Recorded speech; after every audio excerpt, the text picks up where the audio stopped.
Paano i-activate ang theft protection sa inyong cellphone? Paano nito pinoprotektahan ang iyong cellphone laban sa magnanakaw?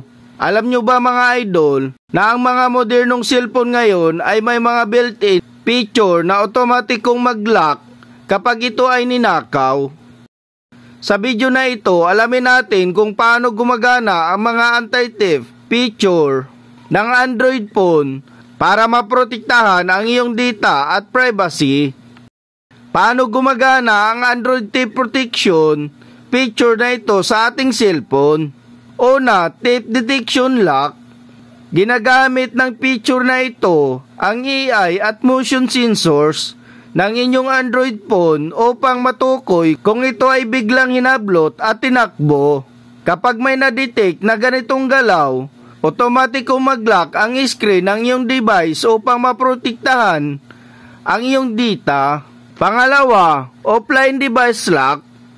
Kung ang magnanakaw ay tinanggal ang connection ng iyong phone sa internet upang hindi ito matrack, automatikong mag-lock ang screen ng iyong device pagkatapos ng ilang minuto ng pagiging offline.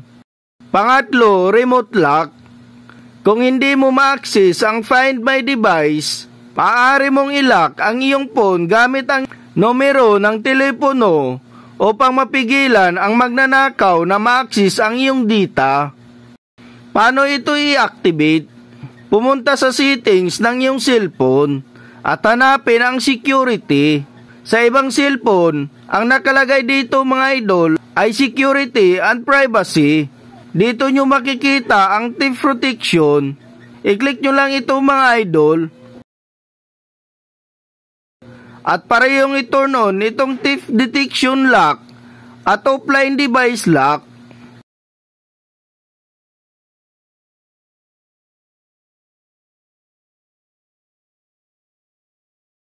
Dito sa baba, itap itong remote lock at i-turn on nyo din ito mga idol.